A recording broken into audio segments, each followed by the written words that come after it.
no matter what you might be struggling with, whether it's a relative that's dying or sick, or you're living with an addict, or a child is in the struggle with it, whatever problem you're dealing with, or you can't seem to get exercise going, you're addicted to sugar, everybody has a different thing.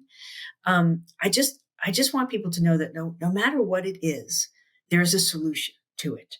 Like, we're not trapped. And when I was drinking, myself into passing out every night, I just thought that was the only way to live. I really did.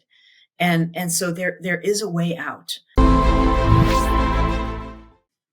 Greetings, and welcome to When the Moment Chooses You. I am your host, Coach Charlene, and I am excited today to have Dr. O'Grady here with me. Eileen, welcome to the show. Hey, Charlene, great to be here. It is so great to have you here. Well, the way that I met Eileen, I've seen her do this phenomenal workshop, and it was absolutely amazing and so transformative for the leadership team that was there on that particular day. So, of course, I had the courage to ask Eileen to be on the podcast, and she said yes. So I'm so excited that you're here. Now, I would love for you, Eileen, to tell us a little bit more about who you are. I am going to read your bio, but I just kind of want to know who you are first. Yeah, well, there's a lot of dimensions. I guess that like all of us, I'll start with the professional.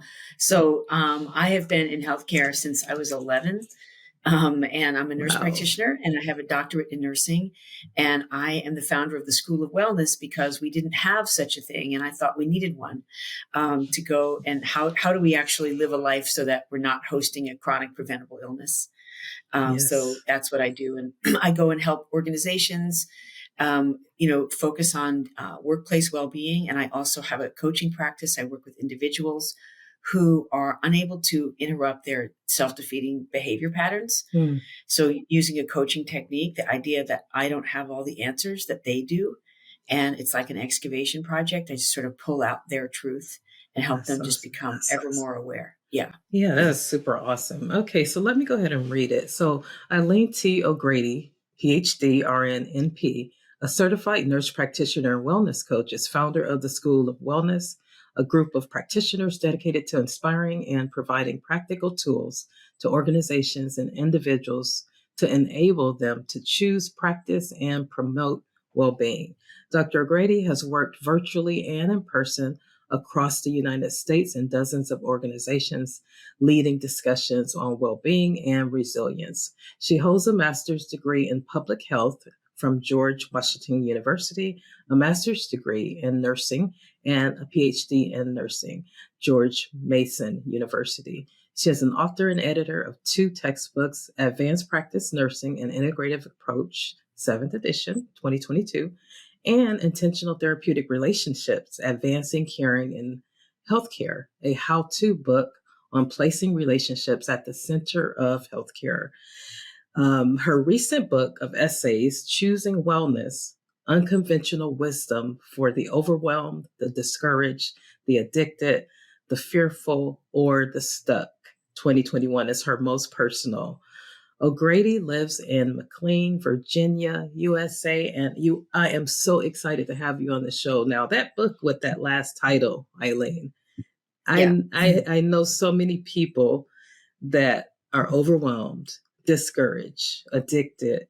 That is really powerful. So I can't wait to unpack that. But before we get into the book, I just wanted to tell you a little bit of context of why I started my podcast. So When the Moment Chooses You really was somewhat of a dream that I had. So in 2020, I found my voice. That's when I found my voice, when those atrocities happened to George Floyd. We were in the middle of a pandemic, and then we had social unrest. We had so much going on. And then all of our personal experiences of loss and just frustration and all of that. So I feel like that moment caught me because that's when I found my voice. And so then I began to start releasing my voice and then impacting those that I was around. I decided to use my voice for change and transformation. And so I believe that there's moments in our lives that choose us and call us into them. And so I would love to know if there's any moments in your life that you feel that called you into it. Well, that's so beautiful, and it almost feels like your story is like a volcano erupting. That's just Yes. something you couldn't contain it any longer. Yeah. So yeah, there's like there's many moments, but the one that is so powerful for me was when I was 11 years old, and I was in a hospital in New York City. I'm one of 6 kids, and my brother was really ill. I hadn't seen him in a long time, and we all came on a Sunday afternoon to visit him. Hmm. And I remember he looked really different, and he looked really thin, like I thought he might be dying. Mm. And this nurse walks into the room and starts fiddling with his roommate who had a collapsed lung. So first of all, that intrigued me. Oh my gosh, how do you collapse a lung? She's fiddling with this equipment and this chest tube. And then she walks over to talks to my brother, and she's young and she's smart. And I locked eyes, and Charlene, it was as if a hawk just picked me up and carried me. The Wow. decision was made for me. I looked at her and I thought, I want to be her. That's it. Wow. And that was the end, like the end. That So is awesome. yeah, like I always, I don't remember exactly what she looked like, but I remember her white uniform, and I remember thinking that she knew the truth of my brother's story because none of the adults were really telling me about it, Mm. and she knew the truth of everybody's story in that hospital or the people that she was, caring for. And I thought, what a privilege that is, actually, to know those stories and to, for people to confide where it's safe to confide in you. And I just wanted to be her. So, started candy striping shortly after. Yeah. Hmm. Wow. So You that know was what? my moment. I really like how you said that. I really didn't see it that way before. To carry the stories of another with an honor. That's beautiful. That's a Mhm. beautiful way. And boy, nurses could really use that now, with this whole 3 years of burnout and challenge and overwhelm, to be able to go back and remember that first moment that called you into it would be a beautiful thing. So thank you for sharing that. I really love that. That like went so deep into my heart because I think if we could go back to seeing that type of thing, then all the Mhm. other stuff that we're dealing with may help us to navigate to become strong again. So, any other moments? Yeah. Well, I mean, but I think even now, like, I mean, that moment happened, but it just still feels like an enormous privilege, Yeah, um, to, to be a nurse, actually, and to, I don't know. People tell us things that normally people don't tell you, like their symptoms or their cancer scare, whatever is going on with them. It's as soon as they find out you're a nurse. So I've always found that to be a huge privilege. Yeah, there's been many, and then there was a time at my midlife where I wasn't really doing any of the things I was telling my patients to do, kind of living rather recklessly and not really taking care, and yes. made this huge decision, and it happened sort of slowly over time, and then one day it just became clear that I needed to address my drinking. And I tried all the things that weren't working, cutting down, changing my favorite drink, all the things. It was a years long process, and then this kind of realization, like, oh, there it is. This is something that I actually am powerless over. And Mm, once that became super clear to me that all the other tricks and things I tried weren't working, I had to get honest with myself and really fundamentally change my life and go into recoveries, which I've been in long-term recovery for a long time. And that was a really painful, slow process to uncover that and to live a different life, to live very differently and live from the truth. So mm. that was another really major turning point. Well, and so you were a nurse during that time as well, though, right? Yeah, yeah, yeah. Yeah. I was writing lots of prescriptions for people, and sort of it was after this time. Once I got sober, I realized, as a nurse practitioner, just I mean, that is one of the proudest achievements of my life, is actually becoming a nurse practitioner, and Hmm. core to my identity is that I didn't really have any tools to actually get people to change their behavior. So, you'd start an antihypertensive and you'd tell them all the things to do, and they would come back in 2 months and they would have gained more weight, and you'd have to add more or add another agent, and so it was just like my only tool was a hammer. So I had to really think about, there's got to be another way to have conversations with people that are more effective, Mm. and I knew a little bit about motivational interviewing, and then I discovered coaching, and I 3 graduate degrees. I had sworn off any more education, and I just couldn't look away from actually becoming a coach and having a more skillful conversation with people and stop telling people what to do, because it's really actually harmful when people are in the early stages of change. Mm-hmm. I was harming people actually. Oh, wow. And so I just got a lot more skillful in having conversations and giving people the psychological space to make their own choices. Wow, that's pretty powerful. I'm curious, were you ever a bedside nurse at all? Yes. Oh, yeah. I was about 20. I worked in med surge for sure. Yeah, I did that. And then through 10 years of graduate school, which I call in my book my favorite mistake, I would never recommend to anybody ever. I mean, I've taught so many people out of getting doctoral degrees, because to me, like, we ought to go and get a higher degree if we're stuck in some way. We can't go to the next level. We can't do what we want to do. It's not just to get a degree, like, because it's Right. very painful and difficult. So yeah, I all through working that 10 years, I was working mostly as an agency nurse, floating around different med surge floors. And earning my keep that way. So yeah, I did the med surge thing for a long time. Wow. So I still can't climb a flight of stairs without carrying things up. Like you just learn that skill. Yes. Never go up the stairs or down the hall without carrying an IV bottle, something. Something. You got to have stuff in your hands. Yes, that's Yeah. interesting. So what I noticed too, a lot of people that I've interviewed on the show, they are nurses, but then they've jumped into something else. And I love to hear like that transition. How did you go from being a nurse or a nurse practitioner to now an author and coach? Was that the moment, the calling that called you into it, or did it just kind of happen gradually? Well, I guess I have never. I guess I never saw it as a jump. Is that I see myself as pushing the boundaries of nursing and advanced Mm, practice, as I am firmly like they have to own me. Like, I'm not leaving, that's and I'm good. just expanding the boundaries and kind of meeting people where they are. And I think nursing has to grow and change. In fact, only physicians used to start IVs, right? Like that, Right. when that technology came around. So we're always continuously expanding the boundaries. And so I'm pushing and pushing and wanting to actually bring coaching into higher ed and nursing education, as a core skill. Just like we learn how to do a newborn assessment, we need to learn how to have a much more skillful conversation when people are in self-defeating behavior. And so I That want to take coaching and hijack it and bring it into nursing. Oh my gosh, that would be amazing. I just think about how important that would be, because a lot of times we do notice that they're not ready to have those conversations, or they have them, but they're so anti what it should be. I think, like you Mhm. described a little bit earlier. So tell us a little bit more, Eileen, about your coaching business. Yeah. Yeah. Well, it's, I guess I consider myself a freelancer because I'm only, I'm not an entrepreneur. Like, I don't own this. I work with other people, but I just wanted to be with patients in this way. And I remember after I became a certified coach, I called all the endocrinologists in town and said, okay, I'm ready. Let's meet with all the new diabetics around a conference table and we'll get them going. And nobody would hire me. I mean, they weren't having it.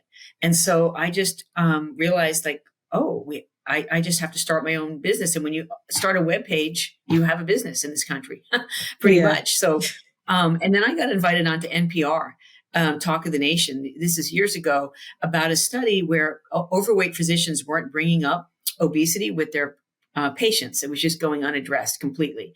Hmm. And they brought me on to talk about that. And then by the time I left the studio and got home, there were probably over 500 email messages from people all over the country wanting to work with me. So I started doing a lot of, overweight, weight loss coaching. But I really like the variety of things that I do. The people I work with, they're not all healthcare, although many of them are. And so they've been trying to make a change in their life and they have not yet been successful.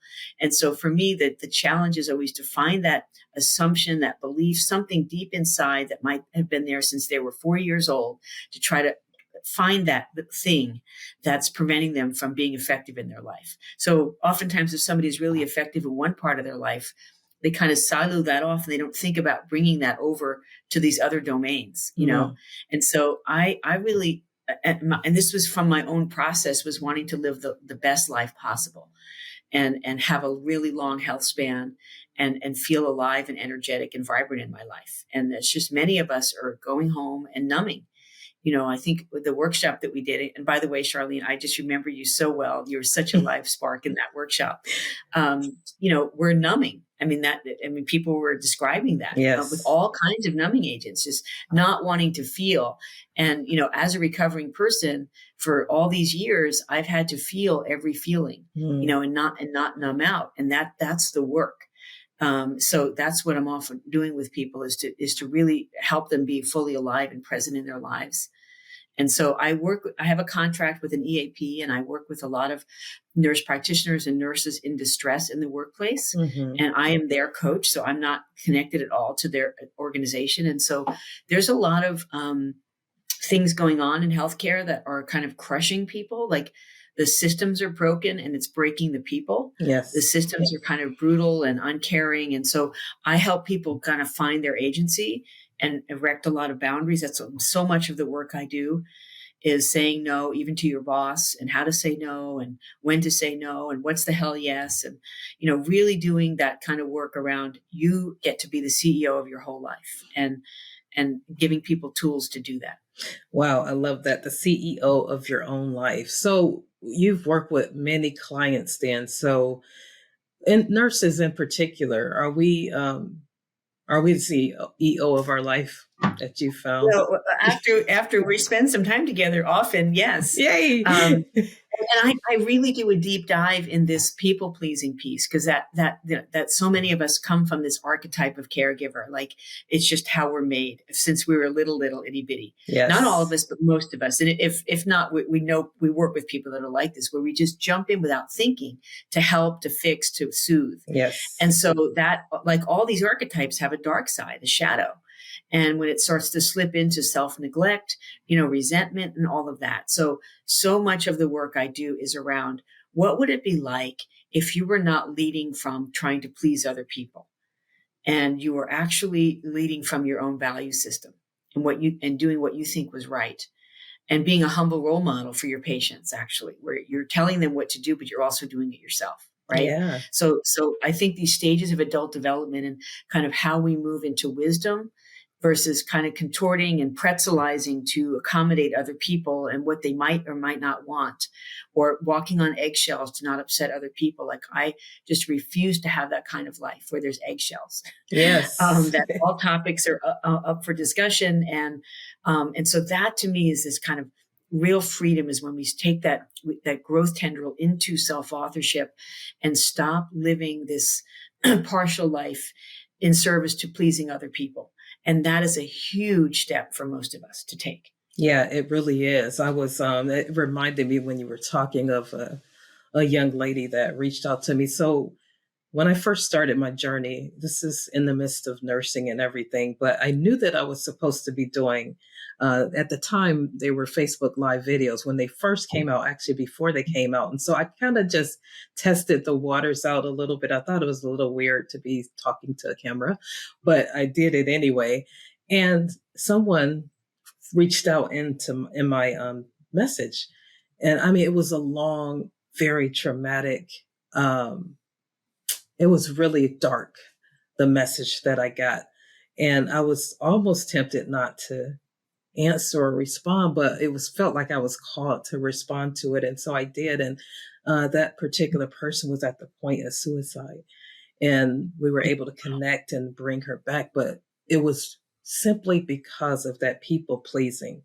The expectations that were put on her by other people that she was trying to so desperately meet, and it was just driving her down. And so that's so powerful because, Eileen, I had to get delivered from people because I had the tendency to do the same thing because I want people to like me. I want people to like me. But when I hit 50, for some reason, that made me say, you know what? I do not really care what you say. I need to do me, and I need to make sure that I'm healthy and I'm whole and I'm happy with me. So that is so profound and so powerful, the work that you're doing. Do you find that, what's the barrier there, Eileen, with people and the people pleasing spirit that Yeah. comes over. Yeah. Yeah. Well, it's just like, I can just remember in my family system, that was like, oh, Eileen's there. So no one had to worry. That's how I'm sure my siblings would have a different take, but that's how I saw my role. The fixer, the Yes. soother, make everything okay, bring dignity to the family, in my family system. So these are really hard to let go of, but sometimes once you see it, you can't unsee it. And so sometimes it just takes some practice about what would it be like if you were to disappoint other people, like Mm. as a skill set.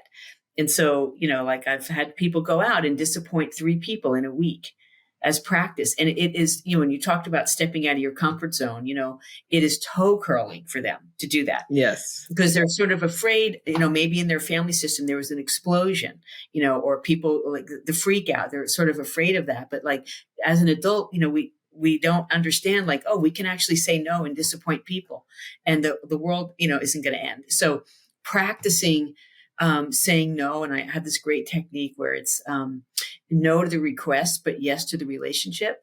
No, I can't work late tonight, but this team is really important, so maybe I can come in over the weekend, so that you're not just blowing up the relationship. And I think that's what people that are really relationally based are afraid of doing, like destroying the relationship or being seen as selfish. Like for me, for many of us in nursing, like that would be the worst insult you could ever say to anybody, that she's selfish. Absolutely. So it's like being really aware. Oh, there's that thing again that I do.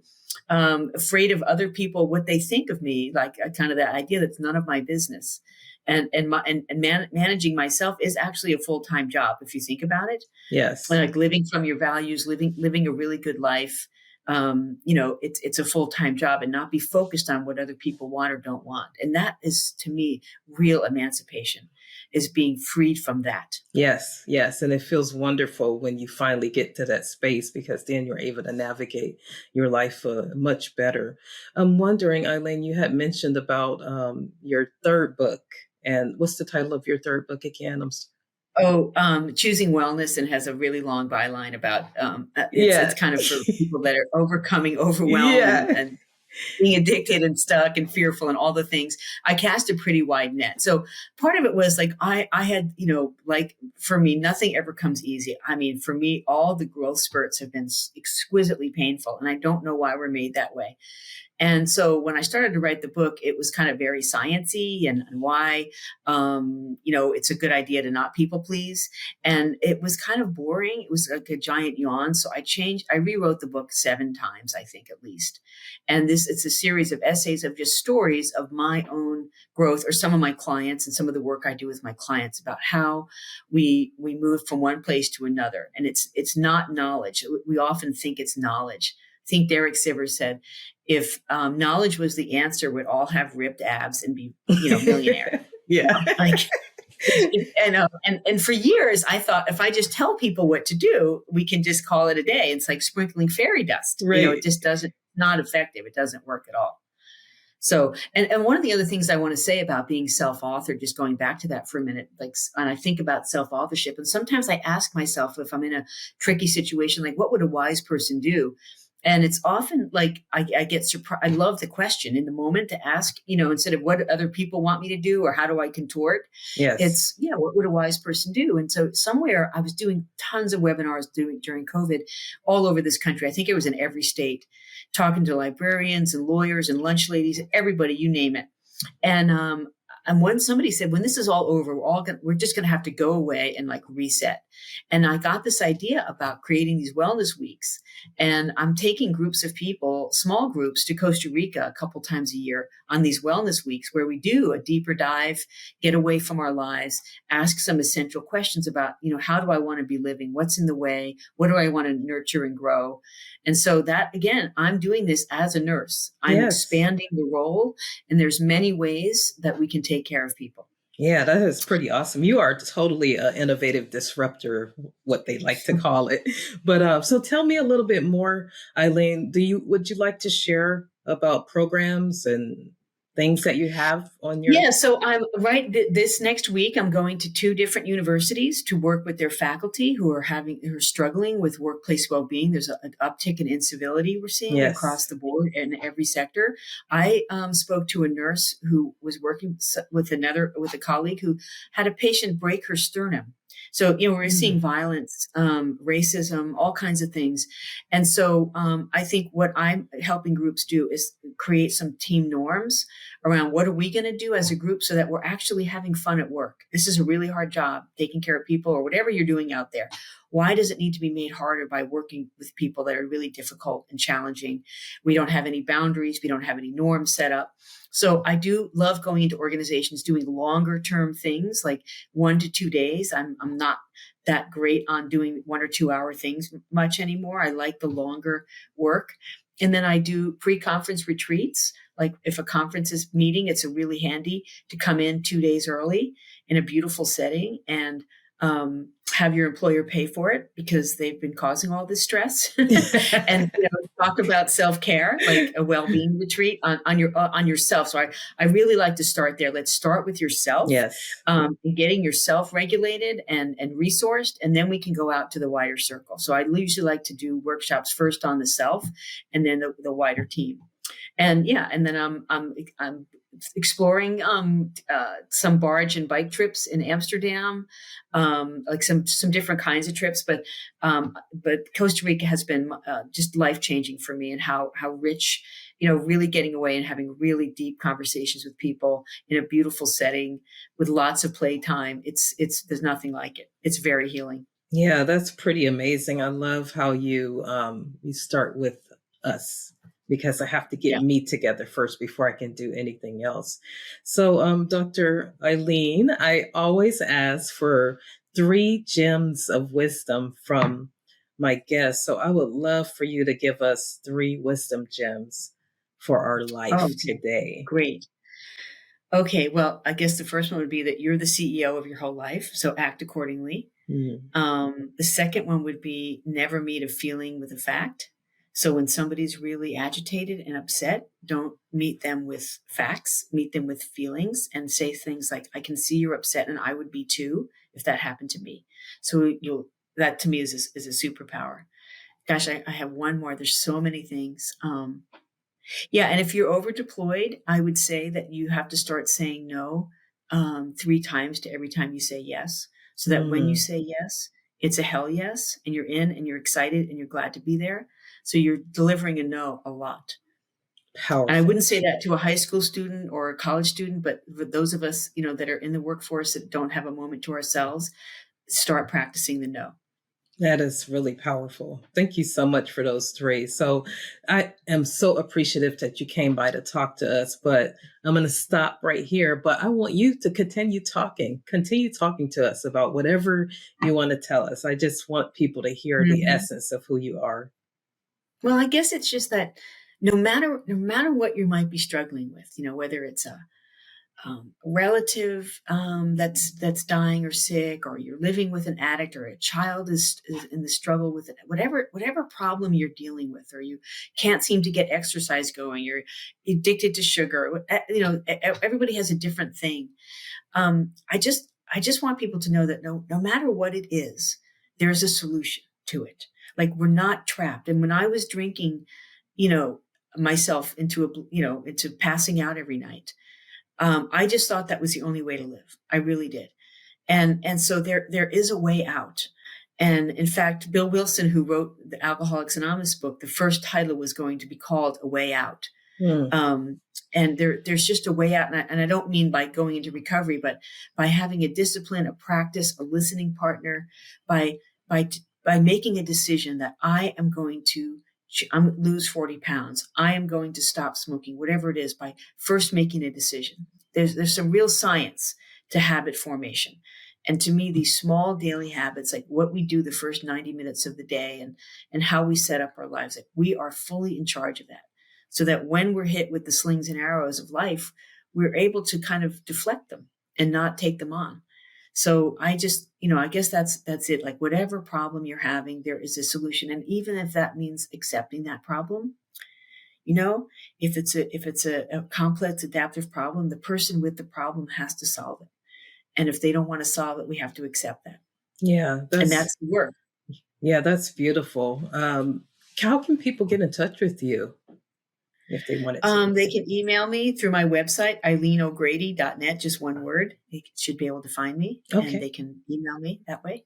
Well, it was a privilege I'm to. not that active on well, I just want to say I'm Oh, not very active on social media because I really don't like it. I think it's I don't like how I feel on it. uh, And so I haven't figured out a solution to that, but I'm very ambivalent about it. So I'm not very active. oh, that's totally okay because it can get to be a little much, social Yeah. media. But it has been such a honor. And you know what? I like how it was one word that I love. You said expanding the boundaries. And so I really love that because who said that we can't expand the boundaries? I like what you're doing because it's so different than what we're used to seeing.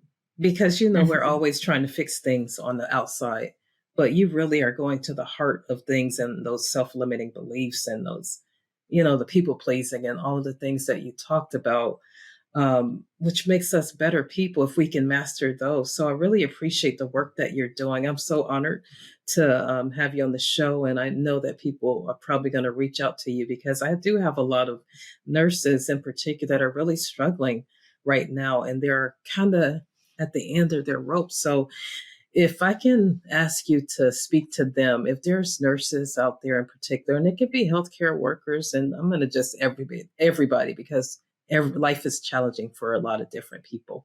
So, what would Right. you tell them? Like, for instance, let's say a nurse that is Mhm. just going to work, coming home, self medicating, and doing all of those things. Like, what can she do? What's her first step to get out of where she Um, is? Yeah, it might be stepping away. Like I often, tell people the very first thing to do is they should be taking 10 days of time away from their family alone without their children or spouse or anybody. And whether they're with girlfriends or whatever, it doesn't have to be consecutive, but 10 days a year and sit with that question. Like, what is it that I want to fix? What am I numbing? What am I not feeling? Because that person, like, and I've been there, the zombie going through life, just going through the motions, not fully alive, right? Yes. And so part of it is like so many people haven't used their PTO. And I have a thing about that. Like, use your PTO and step out of your life and start asking yourself these questions. And because I don't have any answers, but it's inside of them. There's something Yes. wrong, and there's some unmet need they have not yet identified. And what Mm. is that? Is it free time? Do you need to ask for more? Because I have this thing where we ask and then we insist, and then either we accept what we have or we leave. And so lots of times people haven't even done a full throated ask for what they Yeah. need. And so, like, that's a beautiful question to sit with. What am I numbing and what do I need? I mean, super simple, but many people, when I start working with them, they really don't know what they need. And Mm. that's the excavation work. Yes. There's an unmet need buried in there somewhere and you're numbing some kind of pain. And what is that? And so it's getting really specific and clear on that. That's And then powerful. I often will have people write a paragraph on their best life. So future self, a year from now, 3 months from now, whatever, if everything went amazingly well, what would you be doing? Where are you living? All of that. And Yes. so get them to name that, because I can work with people when I know what the direction, because if you don't have a plan, any way will get you there. Right. So that paragraph about what I want in my life, it might be a partner, it might be, having a family, it might be a different job, whatever it is, living in a different place. Well, let's get to it. So coaching is very much geared towards, as actions, taking steps, Yes. and not just talking. That's right. Well, I thank you so much for being on the show, and I hope you enjoy the show, audience. And if you want to contact her, I'll have her information down in the description. And thank you for. Thank you, Charlene.